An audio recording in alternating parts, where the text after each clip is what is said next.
We're snorting cap rates and shooting up cash flow here at Deal Junkie.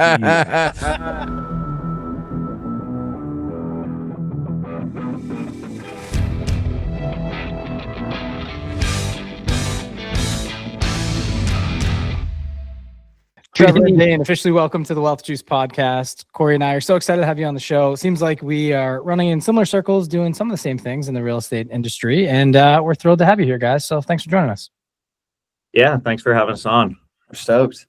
Absolutely. So let's dive in. Give us a little background on you two. I'd love to know the story, maybe pre-real estate, if there is a story, and then how you joined forces, and we'll kind of walk that path once we get there.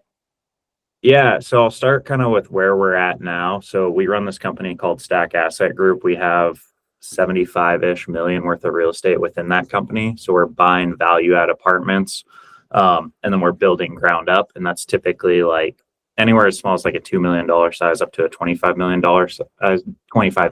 million deal size.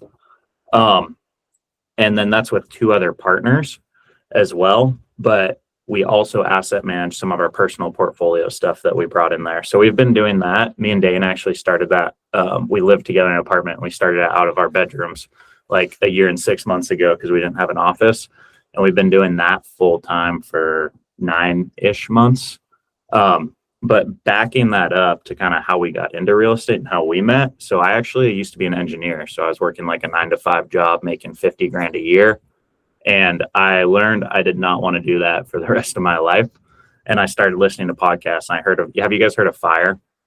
Oh, yeah. I'm assuming. Yeah.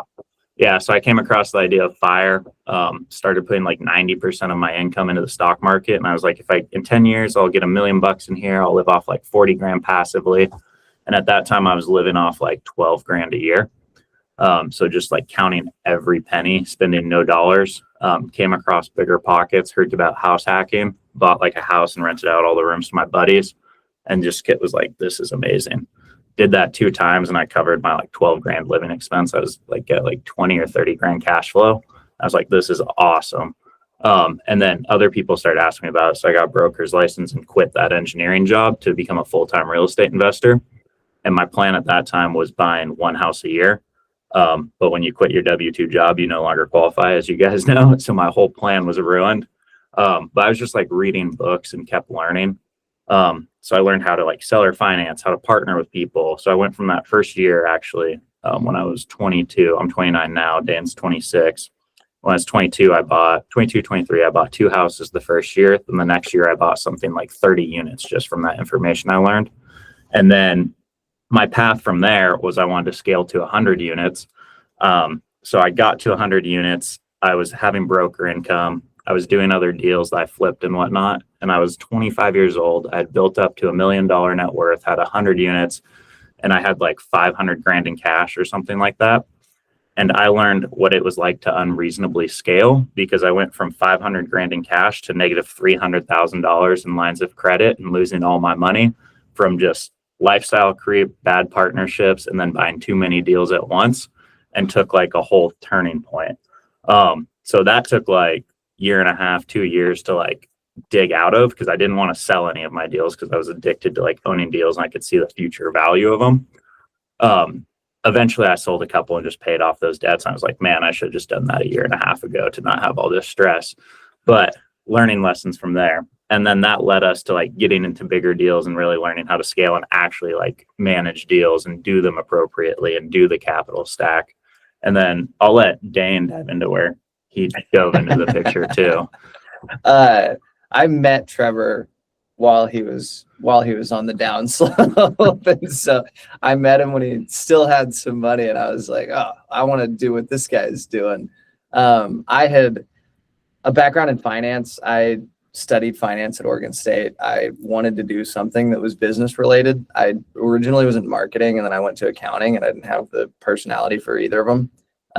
And so I got into finance. I don't know if I have the personality for finance either, but it fit me better just because it scratched to like the entrepreneurial itch. I started a business in college where I killed bed bugs with my friends at scale, not like individually. He was using his thumb, dude. He yeah, was just on the walls. We got better at it over time, so we would kill all of them. but that was not my lifelong dream. And so I did that for like 2 years, kind of built up the location in Oregon, and then had a couple locations like all around the country. It was stupid. We just had connections in other places, and it was really low barrier to entry, but hard to do, and nobody wants to do it. And so it was hard to be like actually good at it. And so there were like, if you weren't good at it, then you had to go back out to the same houses to try to kill their bed bugs again, which is not fun either time. And then also like nobody wants to do it, even if they are good at it. And so the people that were good at it would do it for like a year or two and then get out. And I was probably one of those people. I actually flooded an apartment complex while I was doing that, because you kill them with heat. And I set off the fire, a lot of the sprinklers. Terrible day.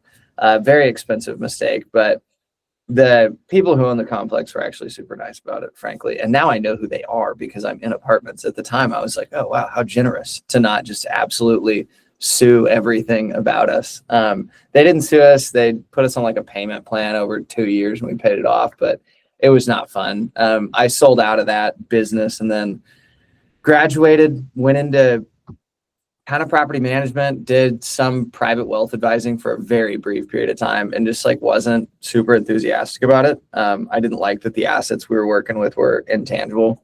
And so the property management piece like kind of scratched an itch, just because I liked that there was a physical asset tied to it. And so that's what led into me getting into real estate, because the guy who I worked for was like a self-manager of 300 apartments, and actually it was like 450 at the time in Corvallis, which was where I was living, because that's where Oregon State is, where Trevor and I both went. Go Beavs. And so I saw how well he was doing and how not hard he made it look, and I was like, all right, well, let's figure that out. And then I was just trying to find somebody that was my age that was doing the same thing, because he was like 75, so we didn't have a lot in common. He had the outcome, but I wanted to see like the inputs. And so then I met Trevor, and that's when, well, I reached out to Trevor because he was like, I just bought a fourplex with no money, and I was like, it's impossible, so tell me how you did it, please. And then I sat down with him. I was like, oh, he actually did it. That was real. And then I devoted all of my time to finding deals where I had to put no money in and I could own them. And then we created a business together, and kind of the rest is history. Yeah, I think that's awesome. And you guys got started at such a young age. I mean, I bought my first property at 27 or 28. You guys were already a millionaire by 25. So I think this is just a cool story. Are you guys in Eugene now? Is that where you're at? No, Salem. So we're like an hour from Eugene. It's we're in between. It's the capital of Oregon, but it's in between Portland and Eugene, just along I'm looking at a map, and the reason why I bring this up is because I was just in May. I was at Bandon at Bandon Dunes. Oh, yeah. My whole time being in Oregon, but like what a beautiful state. So it just That's hilarious. Yeah, I was at Bandon in May as well. Really? We probably overlapped, but had no idea who we were. Yeah. I was there like this I was middle of there the month, for 5 like days. 16th Yeah. to the 20th. No way. I think that's exactly what I was. I'll check my calendar just so I'm not a liar. But yeah, I think that's exactly when I was there. That's hilarious. Did you play all the courses? Played all the courses, had the best time, so fun. like stayed on site. We won't make this podcast about the golf trip, but that was just like, I'm like one of those things where I got to figure out a way to get back there. And like, I got, it was amazing. As I'm sure we could talk about that all day, but you guys, I want to talk about the forming of this partnership here. And because when people form partnerships, you know, like sometimes people are like, oh, the skill sets have to mesh, or like one person brings the money and the other person finds the deals. And like, how did you guys know that you guys would be good partners? Or maybe you didn't at the beginning and it developed into that. But I see such similarities in what you've done and what Ryan and I've done. I didn't even know that coming into this interview. So it's cool to learn about. But just tell me about like the formation of your partnership and how you decided that it was a good idea to work together. Yeah, I think the first start was Dane was just willing to work and find deals. So as I was already partnering with Gabe, who you'll meet when you do our podcast, and we were buying deals together, and we talked to everyone about buying deals, and we think everyone should buy real estate. And we were meeting with Dane, and we were just telling him about our buy box. And then he went out and started cold calling everyone because he wanted to own a deal. And he's like, how can I own a deal? And it's like, okay, you have time right now, but no money. And you don't necessarily know what a deal is at this point, but here's kind of what it looks like. So he went and spent the time, and he found this 10-unit apartment complex he set it up as a seller carry with like 5% or 8% down, 4 or 5% IO for like 10 years or something. And we're like, yeah, that's a deal we would buy. So then Dane bought the deal with us, and then we got to see what it was like to be a partner with him. And then we started actually brokering deals together. So we were both brokers, and we started working together from that point. And I got to know Dane better, and we started talking about goals and what we were trying to do. And we were trying to do the same exact thing. So then we started buying a few more properties together. And he had more of a builder's mindset. He wanted to build apartments. And I never wanted to build apartments because I was like, why would you spend all the time to build this thing when you can just buy an existing one? Now I've learned building is pretty cool if you have the right team. So he got connected with Mark, who was another local builder in our area, similar age, and he became close with him. So me and Gabe were buying deals together. Dane was kind of buying them with us. And we were going in and buying another deal. And then we had the idea of bringing Mark on board too. And we just all bought a deal together, which kind of led to our company now, us getting to know each other, learning that all our goals were aligned basically. And we had 4 different skill sets essentially that all complemented each other. There's a lot of overlap on the skill sets too. Yeah. I think frankly, the bigger thing for us, and like people talk a lot about like the need for you, the partners, to be like different. And frankly, like I'm super similar to all the guys in some ways. Like that we're not like different people. I don't know that I'm young and probably dumb in that area, but I think it's much more important, or at least has been for us to have alignment of our long-term goals. Like the fact that we have the alignment for what we all want, like 10, 20, whatever, just a vision that can all get us excited.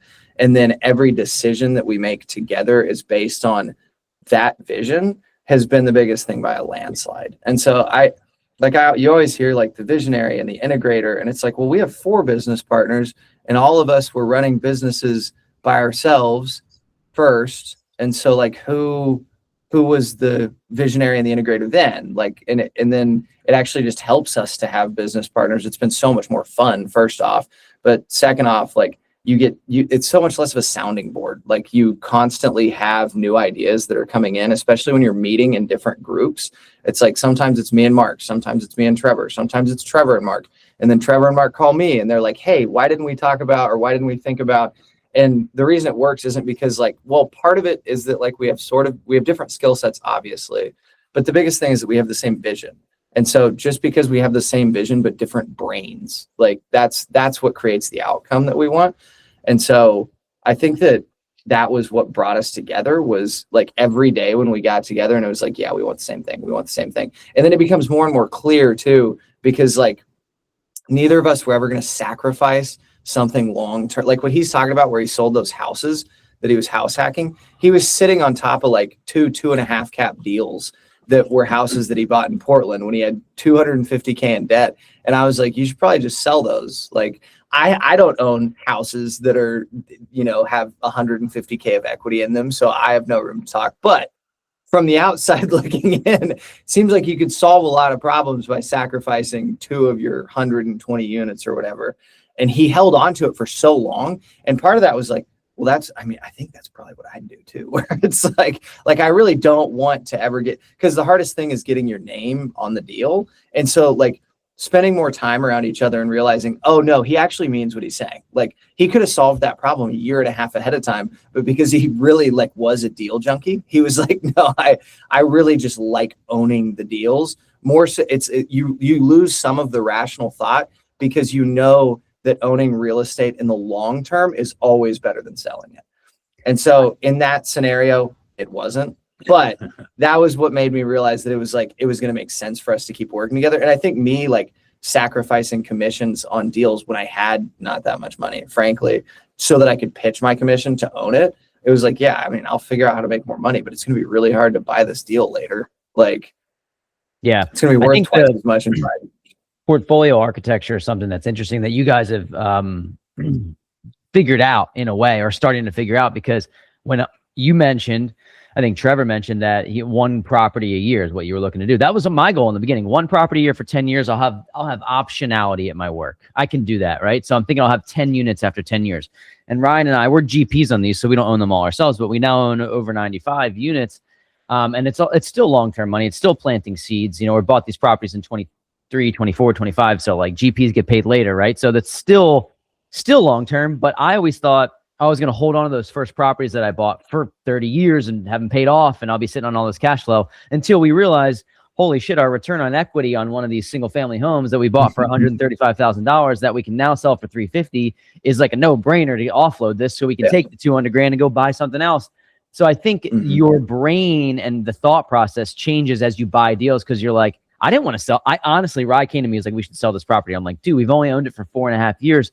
This is where it really starts to get fun. It's cash flowing $700 a month. But I'm like, wait a second. We bought it for 135. We 4X'd our money in 4 years. Get it out and go buy something else.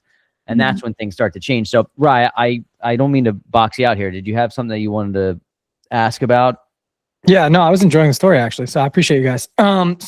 Very similar to Corey and I in a lot of aspects. It's interesting. You mentioned having 2 other partners, and we've thought about doing that at some point. And we've brought in people for different lanes of the business. At one point, we were minority owners in a short-term rental hospitality business. Wasn't for us. We've just done a number of things. And what I found is it's very hard to find people that match you. And it's like, that's a weird thing to say, because you touched on a few things, the integrator, the visionary, and we always look for the people that can fill the void of, hey, this is what we're lacking in our skill sets, or maybe something we don't want to do. Are they amazing at it, right? And then you plug them into the puzzle. I'm kind of feeling the same way as you guys are, where the only thing that Corey and I have tried different partnerships, they haven't worked for certain reasons, and it's all kind of come down to alignment and like clarity and communication. And it's really interesting where, we try to get answers on some things, and it's just, we would not approach the end result the same way. And like giving communication to investors, to other people that are in deals with us, to just strategy and systems and things. And it's really interesting. We kind of like found it's always been him and I, but then when we try to bring someone else into the fold, it just hasn't worked for whatever reason. So I really like that you kind of shed light on that. And I know we're all kind of young in the game. We're Corey in our early 30s or mid 30s at this point. You guys are late 20s.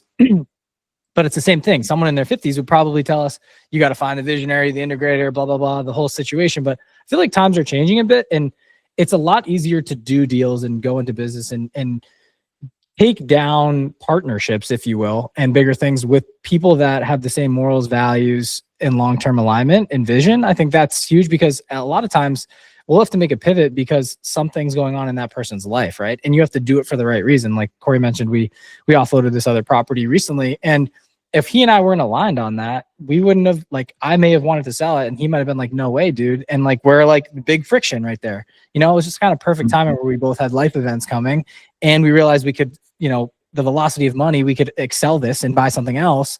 It just made sense. So I'm kind of getting around to this. I want to ask you guys, like, the thought and ability to add partners into the weave, into the fold, into the business. Have you guys had any difficulties navigating the seas here? And can you maybe talk about, I don't want you to talk shit about each other, but I'm just saying, like, in general, filling the roles and like changing and adapting and growing over time, when, a lot of businesses, you have to add another vertical, or you have to add more roles, or you're looking to hire a VA or things like that. Like, how do you guys divide and conquer and kind of map things out given the specific roles within the business?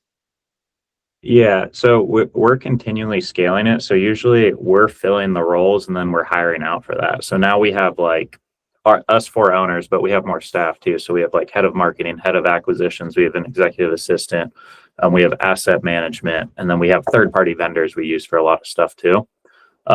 And we try to align all those people too. So like, we created it so now they get to own part of all these deals we're doing as well. So like, everyone in the company is incentivized by like growing long-term wealth and all on the same page. But in terms of us, like, we butt heads and flip roles all the time. So like, getting an org chart straightened out for like that company level when you're all like blending roles is nuts. Cause like for the first year, Dane did 100% of everything basically. Because I was running our like brokerage investment advising company, and he was building this like simultaneously. So he was the only one who had all of the info about like, where's our banking info? Where is all this like general stuff? And then once we stopped doing that and we came in, we had to like start identifying who's going to do what, because we can all do anything, but it's like, who's going to do what and why to like keep us moving forward. Because our whole goal is like scaling. So like, we're trying to buy 100 million worth of real estate like this year is our goal, and then keep scaling past that. So like, we have to have very dedicated people to specific things to do that at like with a system. So who? I mean, sorry, you go. Real quick, just the other two gentlemen that are in the fold. Like, what roles do they fill? I know I can kind of see where you guys stand. Yeah. But what do they do for you? So Mark is head of operations, and so he runs the whole construction team. And then he's doing a head of asset management too. So he's making sure all our properties are operating as they should. He's doing all the DD, like physical DD on the properties, and then he's doing all the rehabs, and then he's bringing them out of the ground. So within the construction team, he has PMs and PEs and superintendents, and they do third-party work right now as well, but we're trying to do it so like we're doing everything in-house and give them enough work where we're bringing them in-house. And then Gabe is way different age than us. Gabe's 50. Gabe's just 50. Yeah. I was gonna say 55. He would be upset. We just gave him a Rolex actually for his Just 50th birthday. Like his birthday like 2 months ago. That's awesome. So Gabe, who you guys will meet, he's 50, and he's kind of like way more experienced than all of us in keeping our heads in line. Gabe is our board of directors. He's our entire board of directors. That's super helpful, by the way. Like, yeah, you guys are lucky to have someone like that who's been in the game for a while and that can just, you know, whether it's age isn't really a number, it's age in the game. You know, like he's been a business owner probably for a long time. Can you talk about how Gabe kind of came into the fold? And if you already kind of alluded to that earlier, let me know. Go ahead. Yeah. So I was buying units. I heard on Bigger Pockets you could buy like large multifamily properties. So I just followed the advice they gave me on there of writing like letters to owners. So I'd do handwritten letters before I'd go into work and then send them out to all these apartment owners within that were like 10 to 30 unit complexes in these areas near me. Then got one under contract, didn't really know what to do next. And I had to go find a loan. So I was going into banks. Maybe I was going into banks first, but I was going into banks, setting meetings because I kind of knew the lingo. Then I'd show up when I was 23 and I looked like I was 12. So most of them would kick me out. One of the lenders, he took me serious. He introduced me to Gabe and he's like, hey, you got to talk to this guy. He owns like 1,000 doors or whatever. So I go and sit down with Gabe and I show him how I'm finding these apartment complexes, kind of what I own and whatnot. And I just ask him questions for like 3 hours. And he just is generous with his time. And then off his advice, I go and I close on a 16 unit that I went and put together. And I called him back because he was a broker too. And his office had a deal list and his number was on it. So I called him because I wanted to buy that deal too. I was like, hey man, like I also bought this 16 unit. Like, thanks for your advice in that time. It really helped me get there. And then he's like, oh, you should come work at my brokerage. I was like, for sure. And then he was buying deals and I would just offer to underwrite all his deals or do whatever I could for free, essentially, so I could learn and then like add value wherever I could. And then we were sitting in my first month at that brokerage. We do this monthly meeting. We're sitting in there and there's like 30 people in there. I don't know anyone. Some broker brings a deal. He's like, I got this 6 unit. You can buy it. No money down, 100% financed. Anyone want to do that? And Gabe's like, I'll buy it. Anyone want to buy it with me? And I look around and no one raises their hand. I'm like, why is no one? And I was like, I'll do that. And that was the first deal we did together, and got to know each other a bit. And then we just kept doing deals from then on out. And then I was finding the deals, managing the deals. He could see that I would underwrite the deals. But like he was really making a bet. Like I had no reason to own 50% of the deal with a guy like that, but he was just making a future bet, which now paid off for him, right? Because we're running this company that he owns a portion of, and we're building his real estate portfolio alongside him. It's so cool, dude. I think there's so many different benefits here, but even just from like Gabe's perspective, he's seeing someone that's super hungry, younger, can like not be a successor, but like you had this fire to do some of the things that maybe he didn't have time to do, to underwrite these deals, get another set of eyes. He knows you're a dog, right? And you have time to do this, right? I'd imagine you're not locked down with family and kids at this age right now, maybe in the future, but at this point in time in your story. So I think it's great. We always hear these, you know, words of advice or wisdom on podcasts, right? So like to get into rooms where you don't belong. And once you get into those rooms, just provide value. Immediately you did that. And it's hard to give an example sometimes for people. So I'll point people back to this, where that's just amazing. You saw an opportunity. You could have said no to the brokerage, but you said, yeah, I'm going to go work for your brokerage. No problem. Then around the ring of table, nobody wants to do a deal with them. You raise your hand. You're like, I don't know. I guess I'll take a shot on this thing. I'm buying deals anyways. And then future partnership. I think it's just awesome, dude.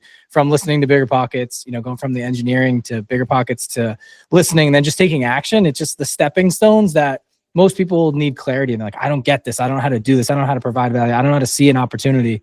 You're just doing all the hard stuff like over and over, like the little sequential things.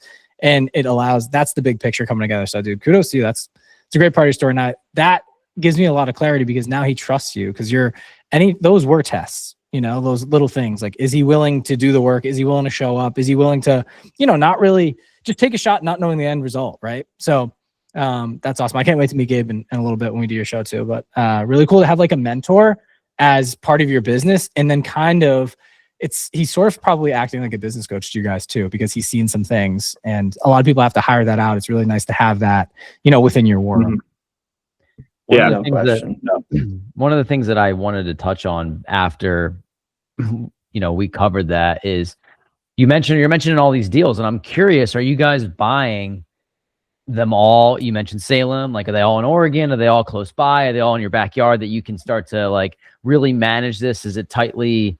I know Oregon's a tough place, tenant landlord. So I'm curious, maybe more just Portland is. And again, I'm kind of naive to that. So I'm just like maybe generalizing. So you guys can tell me, but no, you're right. I was smiling because you're right. Okay. Yeah. It's all we know though. So we don't know what's easier in another state. So everything we own is in Oregon. We would buy in Southern Washington also, but we're spread across Oregon. So we own stuff from Hermiston, which is like Eastern Oregon, all the way to the coast. It's like we're building apartments in Astoria, Oregon, Seaside, Oregon, and then we own stuff as far south as Corvallis right now. Yeah, I think, but we would buy stuff farther south also. So we like the state of Oregon. It's more about like the deal size, the deal economics, and then is that city and market large enough where there's multiple property management options, so you're not just like set on one. And then we have like multiple buy boxes, which you guys might enjoy, like talking through like some of these deal structures. That's what my next question was going to be. I'm curious about your buy boxes. Yeah. Yeah. So right now it's basically 20 to 150 unit complex is what we're looking for. And then how we finance those. So we'll do ground up construction for that or value add. And we'll do that a few different ways. So we'll buy it conventionally, just like anyone else. And if we do it that way, we're syndicating it typically, or we might 1031 another project into that. Then we'll do seller finance, right? If that makes sense as well, we can syndicate that or just do us if it's depending on the leverage on it and how much money we have at the time. And then we will do a blend where we maybe cross collateralize another property, have a seller do a partial carry, partial bank loan there. And then we do this other model, which we call an LBO. So a leveraged buyout, where we leave the seller in as an equity partner with us. So this is really valuable to a seller in specific scenarios. Maybe they have a heavy value add property that they can't do the lift on. They can stay in the deal and benefit from that upside, or a piece of land. We have a lot of traction on land with this right now because it's really hard to develop and bring these out of the ground and finance and make sure it makes sense. But we're doing this all day long. So there's a lot of landowners who will contribute that land piece to our partnership. And that's just the same in the bank size as a cash contribution. So then they get to come bring that and we get to bring less money, maybe no money, depending on the value of the land, and then build this project and then increase their equity position. So for example, we had, a 70 unit we were going to build. This person had this $1 million piece of land. We were going to go do all the work, get it entitled. And then their end stake in the apartment complex is going to be worth like $3 million. So like for them, awesome. They don't have to do any work. They're not having to sign on debt. Their risk is if we mess up the project, right? But we're signing on at that point. That's like a 20 million of debt or something like that. So we have more skin in the game than them. But we just get to increase that position. And then you can do the same on apartments too. So like if they have equity within a project, they can roll that forward with you via 721 exchange, kind of like a 1031 exchange.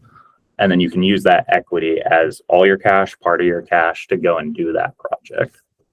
Got it. Okay.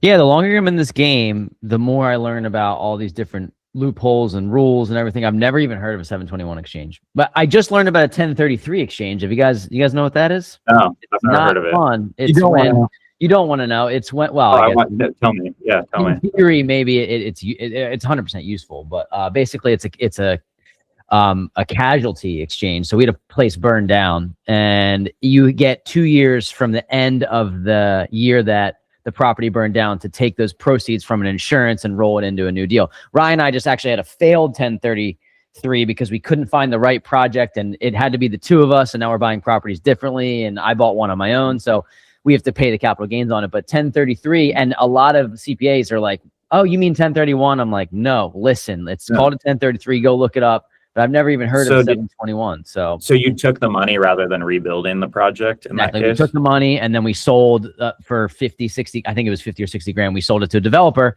who I now just interviewed on our show 3 years later, which is really cool. It's full circle moment. But yeah, I sold it because Ryan and I were just like still working full time, didn't know what to do, didn't want to deal with it. And we're paying capital gains, obviously, so we made money on it. So we took it, we put it into another project after we searched to try to find the right one, and we just couldn't. So 1033 exchange, there you go. It's okay. You don't really want to have to use it, but it's a good tool if you in case we bought a storage complex not too long ago, like I don't know, 150 units or something. We bought it because it's covered land play, so it's storage on top of something that we can take 7 stories up in the middle of like downtown Corvallis. But we were in Greece or Turkey or something, Greece, and this was like 4 months ago. We had just bought it, and we get a call in Greece, and our storage complex burned down like 2 weeks after we got it. Yeah, we're in there. This project. We had just that was like 6 months after we bought it. Oh, 6 months? I don't know. Sorry. Yeah.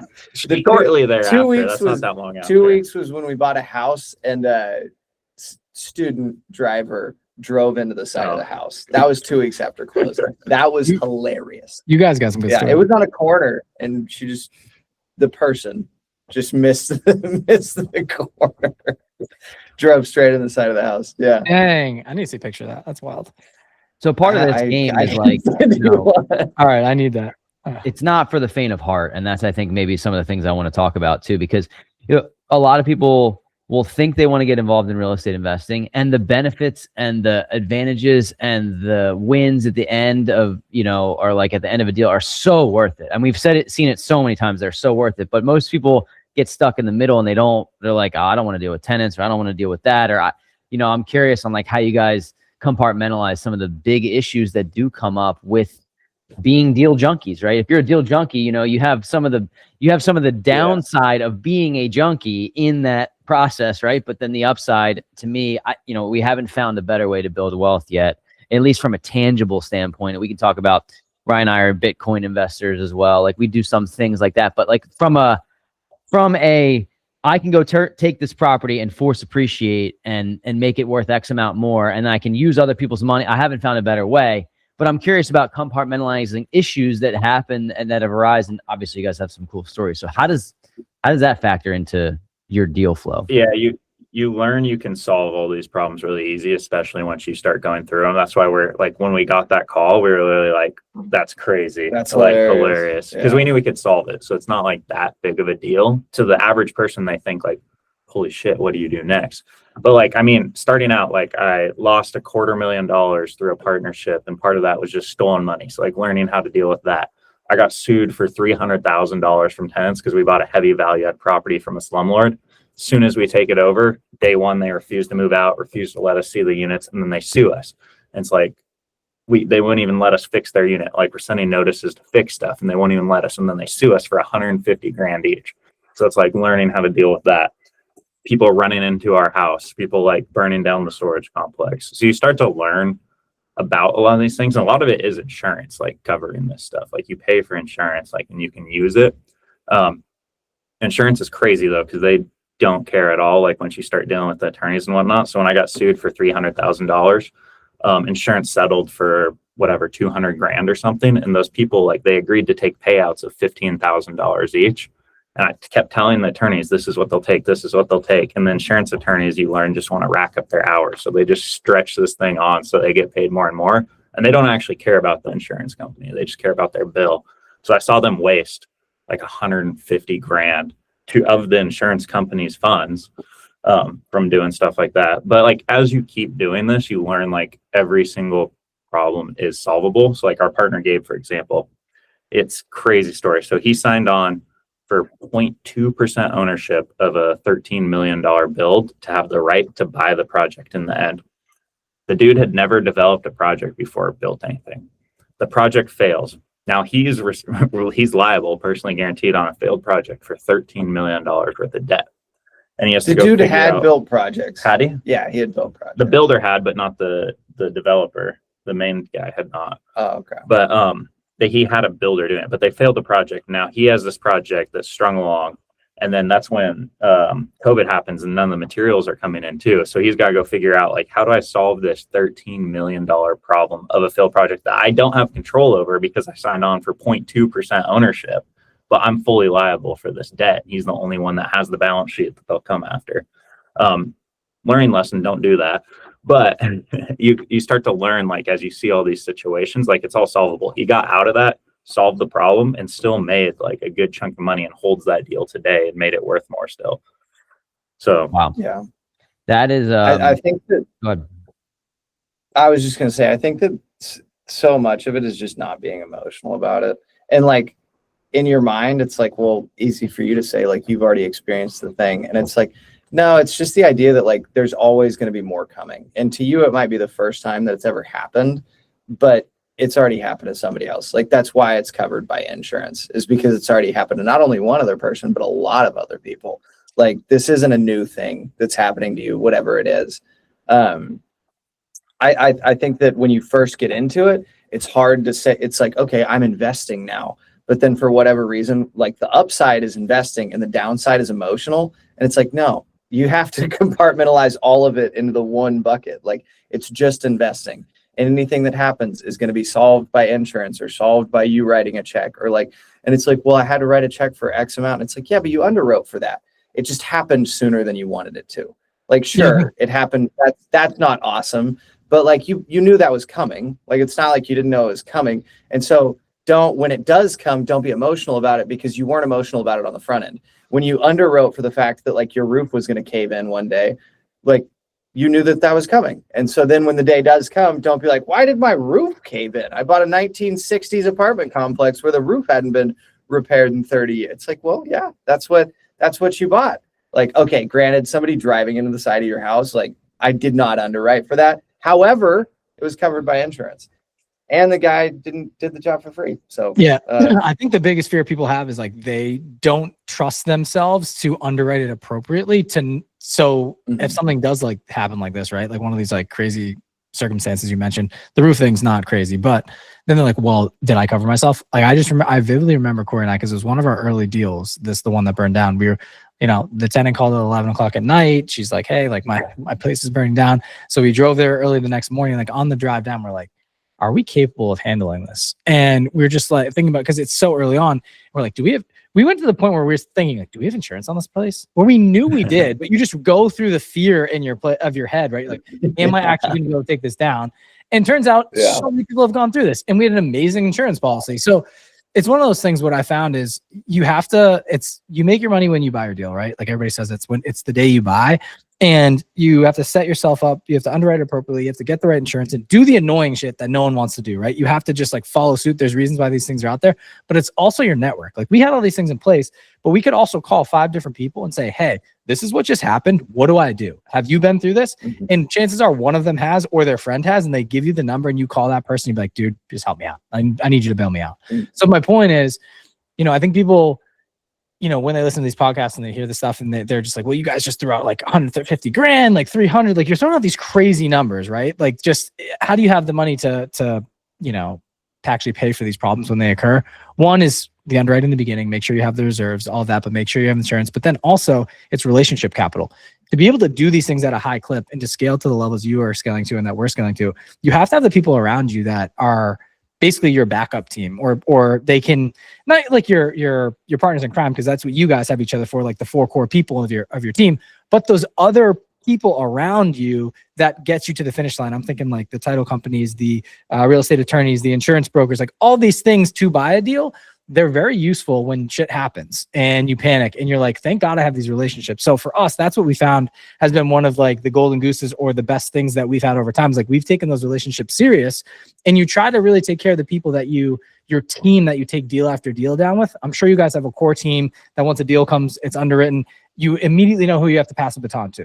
And I think that's very scary for people in the beginning because they don't have that team. They don't know how to build it. And that just takes time, reps, and going through the experiences. And, you get rid of the bad players, you get the aces in, and you just keep them, you take care of them.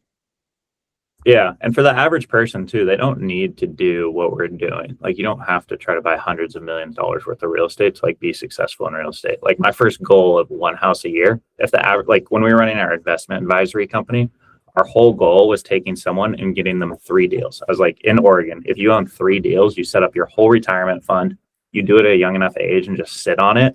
Like, you're set for life at that point. And like, you can work whatever job you want because your wealth will build over time. Just do this early, get your first 3 deals, you're set. And like, real estate is forgiving. You put 30-year long-term fixed rate debt, even if you don't buy the best deal on the front end and you bought it like house hacked it, put 5% down and moved out and it bled a little bit. As long as your day job can pay for that and it's not past your principal amount, like, you're going to make money on it over time still. Like, it's super forgiving. Couldn't agree more. I have a couple of things I want to chat about. But one, that 3 deal mantra that you just kind of came up with. But you also mentioned as long as your day job can still pay for this. I think a lot of people think they're going to get into real estate investing and they're going to get 2 deals and they're going to cash flow and pay all their bills. And they're going to be able to quit. And that's because that's what was taught. Think about it. During COVID, every real estate book we read, or the Bigger Pockets podcast, love the podcast, by the way. I know it's changed a little bit over time, but we learned through the School of Hard Knocks and Bigger Pockets, right? That's kind of what like our generation, you guys and us, we learned. But there was always that, hey, buy a couple of units, you'll cash flow 1,000 and you'll be fine. You only need a couple of deals and you can leave your job. And then we, over time going through this, like, it's not true. That is like, it just, unless you're living in a very specific part of the country and the deals are still underwriting and cash flowing at 1,000 a door, it's literally impossible. And I feel bad because that's the dream that is sold. However, what we found is like, you can maintain the W-2 job as long as your tenants are paying your mortgage. The real perk isn't the cash flow. It's the equity you build up in this property and the appreciation over time. And then, we talk about you having, one of your 100 units has 150 in equity into it. Great. If shit hits the fan, you sell one off and you solve a problem, which you did. So overall, I just think, the game's changed a little bit, but overall, I wanted to talk about you guys. You mentioned your company, right? Where you were helping people buy 3 deals. Like, the reason I'm bringing this up is we have a program or a mentorship that we teach people how to buy their first or next investment property in 90 days. Because it is possible. We are firm believers. I think a lot of people do this in the game that we're in. And we are just such firm believers. Like, we have the stock market dialed, we have our crypto, but a lot of people then they're like, what do I do next? It's real estate. That's where the books lead you. That's where the podcasts lead you. But people get too scared. They don't know how to build their team out. We can basically hand it to them on a silver platter because we've done it so many times. I'm sure you guys have too. Can you talk to me about the structure of this business? I know you just closed the doors or you're like pivoting. But I'm really curious how you set it up. Was it run through social? Did you just have a website, market it? Talk to me through like marketing, how to get people in, and then like how it really worked, A to Z. So we were doing exactly what you guys were doing, basically. So how we were making money from it was through the brokerage fees. And then we would add on all the teaching and information and coaching for free. So the pitch was really easy of, hey, we've bought hundreds of units. Here's our net worth. Here's what we're doing. We're going to show you the beginning steps of if you're any point before this, we can help you get to where we're at. And it costs you nothing. You're just going to pay a brokerage fee, which you're going to pay anyway if you're going to buy a deal. So like, it's a no-brainer offer, but here's all this extra value. And then we would just let them terminate anytime if they're not happy. Had we pivoted later and kept it going, we would have started adding in fees so you can start weeding through people, because as you know, as a broker at first, like, you don't have enough clients. So you're just trying to fix the client problem. So you're not going on the roller coaster. So then we solved for that. So then we needed to add more friction. So then you could rerun on the ad spend and like have it scale. But we were doing that through organic social media. We were doing an in-person event every month where we'd have about 100 people come in our market, and we'd run Instagram and Facebook ads for that. And then we'd run webinars and free lead magnets. So we'd build all these courses that like people have that they charge like thousands of dollars for. We'd just give it away for free to get people in the door, because we would make all the money on the brokerage fees, which maybe like that wasn't the best way to do it, but we were honestly just following Alex Hormozy's books. And as those were coming out, we just did what they said, and it worked really well. And then money models came out after we closed the business, and we were like, oh, we could have monetized this so much better on the front end. But we built that to where we were doing about 8 deals a month in our market for clients. That's awesome, dude. And what was the decision to close the doors? Yeah. So I went to the Alex Hormozy conference in Vegas. And he was like, all of you guys try to run multiple businesses. You will never be successful as a new business owner doing multiple things. And like, where we make all of our wealth is through owning all of our own deals. So like it was a no-brainer at that point. And our whole thing there was, it was really fun. Like that thing was awesome to help people. Like there was a ton of people super into it. People love it. And we still help people just for free. But it was just transitioning because it's like all our wealth is built here. This is great. Like we started doing really well with it and started hitting our goal. It was funny because our goal for that first year was to build up to 8 deals closings a month, because that would net us like $1 million or whatever from it. And then as soon as we did that 2 months in a row, we shut it down. And I was like, dang, I just spent like a year and a half building this thing up. We finally did it and then closed it down. But like all of our money and all of our future wealth is made from owning real estate. So we wanted to focus on that. That's more of your active income, right? And then your long-term wealth. Yeah. So then the next question was, pivoting. How do you have active income? Because you still need now money to live off of. So then pivoting our business and creating it around active income. So then we started syndicating some deals as well. So then you can have fees through that. And then you start building up through asset management fees and then cash flows from all your properties. And now we get to start refi and stuff. So like we bought a property for $3 million, put $800,000 in, appraised it at 7.6 and pulled like a $4.8 million loan. So we got to pull a pretty big chunk of tax-free money out of that. Like we just bought an apartment complex for 6.1 mil. We're under contract selling it 6 months later for 7.5. Yeah. So we generate like active incomes through some of that stuff. But like that stuff, like I want to hold that apartment, but now we have this business we're operating and we have to fund it and we have to like run more ads and do more marketing and do all this stuff. So we start selling some of that stuff just to fund the operations. So I love what you guys are doing, by the way. It's also helpful you have 2 other people in there with you. So to like go attack things. Can you talk to me just a little bit about the marketing side? I know one of you guys has a little background in marketing. Maybe that kind of plays into it. But for us, one of the most difficult things going through this was we could boots on the ground. We have the teams, like we know how to do this thing, but the social media, we found our wheelhouse, right? We can scale, but it's a really interesting thing where you're getting a lot of people that are tire kickers. You get people, you want to get the right avatar and the right person like us that wants to take down deals, right? Which is like a small corner of the earth. And so my point is, we've done the webinars, we did paid ads, we're pivoting to some more in-person stuff to do some of the similar things to what you guys are doing. We syndicate deals as well. But my point is running the ad side of things. Did you hire like a consultant, someone to run that? Or did one of you say, hey, I got to go. Yeah. She's really shy, but this is Avery right here. Hi, Avery. So Avery's our full-time marketing person on our company stack, but she's stack. She started with our company that we called Vesta beforehand, and that was because I was doing all the marketing, and then I tried to hire third-party people to help with this, and none of the third-party people knew what they were doing, and Avery had the skill set to like learn it. So me and her learned it together and just went through all the trials and built this out. So like on our first webinars, like we had 0 people show up, and then we had 1 person. Then 1 week we would get like 15 people on it, and then we would mess something up, and then we'd have like 2 again. We would just run this weekly and keep doing the iterations, and we'd have all these funnels that lead to the same landing page to have them book a call with our team to then move them through the funnel, and then we'd just use Go High Level, and then it would be to all of our other employees. So I'd build them an investment plan on the call, then they would move to the next step with the lender who would do part of the sales process, and so on and so forth.